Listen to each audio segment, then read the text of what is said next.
Lesson 4 for January 18 to 24, From Furnace to Palace, read by Dr. Percy Harrold. Friday, January 24. Important are the lessons to be learned from the experience of the Hebrew youth on the plain of Dura, writes Ellen White in Prophets and Kings, page 512 to 513. In this our day, many of God's servants, though innocent of wrongdoing, will be given over to suffer humiliation and abuse at the hands of those who, inspired by Satan, are filled with envy and religious bigotry. Especially will the wrath of man be aroused against those who hallow the Sabbath of the fourth commandment, and at last a universal decree will denounce these as deserving of death. The season of distress before God's people will call for a faith that will not falter. His children must make it manifest that He is the only object of their worship, and that no consideration, not even that of life itself, can induce them to make the least concession to false worship. To the loyal heart, the commands of sinful, finite men will sink into insignificance besides the word of the eternal God. Truth will be obeyed, though the result be imprisonment or exile or death. And that brings us to our 5 discussion questions for this week. 1. Read 1 Peter 1, verses 3 to 9.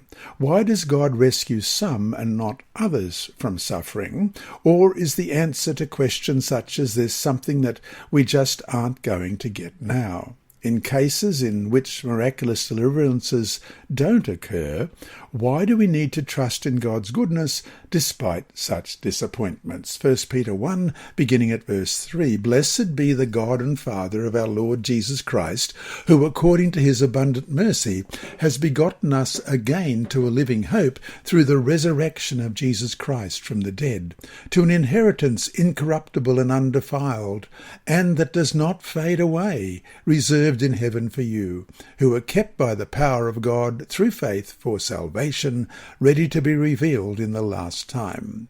In this you greatly rejoice, though now for a little while, if need be, you have been grieved by various trials, that the genuineness of your faith, being much more precious than gold that perishes, though it is tested by fire, may be found to praise, honour, and glory at the revelation of Jesus Christ, whom, having not seen you love, though now you do not see him, yet believing you rejoice with joy inexpressible and full of glory, receiving the end of your faith, the salvation of your souls. 2.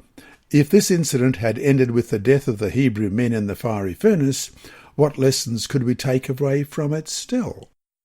3. From our understanding of last-day events, what will be the issue, the outward sign that will show whom we worship? What should this tell us now about how important the Sabbath really is? 4. Read Luke 16:10. How does Christ's words here help us understand what it means truly to live by faith? Luke 16, verse 10. He who is faithful in what is least is faithful also in much, and he who is unjust in what is least is unjust also in much. And 5. Read again Daniel 3:15, where Nebuchadnezzar says, Who is that God that shall deliver you out of my hands? How would you answer that question? Daniel 3, verse 15. Now, if you are ready at the time you hear the sound of the horn, flute, harp, lyre, and psaltery, in symphony with all kinds of music, and you fall down and worship the image which I have made, good. But if you do not worship, you shall be cast immediately into the midst of the burning fiery furnace. And who is the God who will deliver you from my hands?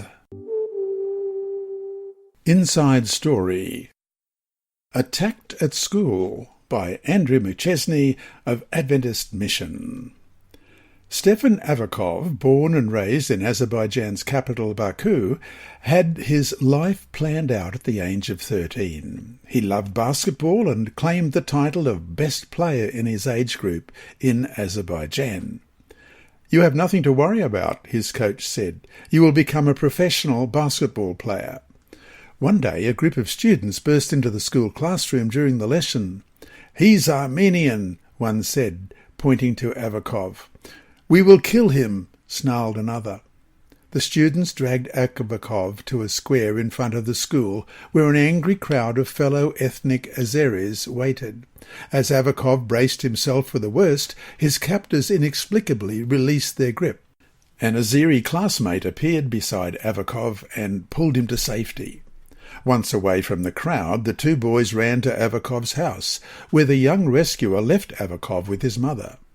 Avakov never saw the boy again. Avakov's mother refused to allow him to return to school, and a month later, in late 1989, the family fled to Russia to save their lives. Avakov struggled to adjust to his new life in Volgodonsk, a city of about 175,000 people in southern Russia.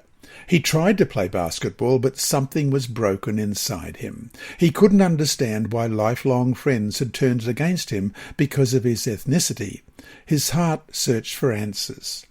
One day at school, the history teacher announced that she had invited a guest to speak about biblical history. The guest teacher stood up and spoke about the prophecy of the image in Daniel 2. Avakov listened with deep interest. He had never thought about God, and for the first time in his life he considered the existence of God who rules over the earth. He wondered whether God knew his future. After the class, Avakov approached the guest speaker with many questions. The woman shook her head. "My husband, who is a pastor, will be at the school in 2 weeks," she said. "He can answer your questions." 2 weeks later, Pastor Venomen Tarasuk taught the history lesson. He proposed 4 questions that every student should answer. Who am I? Where do I come from? Why am I here? What will happen after me? The questions shocked Avakov. He never considered them. If a person can answer these 4 questions, he will have all the answers for life, the pastor said. God can answer these questions. Avakov went home, determined to find God and answers to the 4 questions. He found them when he was baptized a few years later. "I lost peace when I had to flee Baku," said Avakov, pictured. "I have looked for peace all my life, until my baptism." This lesson was read by Dr. Percy Harrold for Christian Services for the Blind and Hearing Impaired, Christian Record Services for the Blind, the Sabbath School Department and Hope Channel. You can also listen on the official Sabbath School 4 app and the Apple iTunes app, Sabbath School with Percy Harrold. Remember, God is always faithful.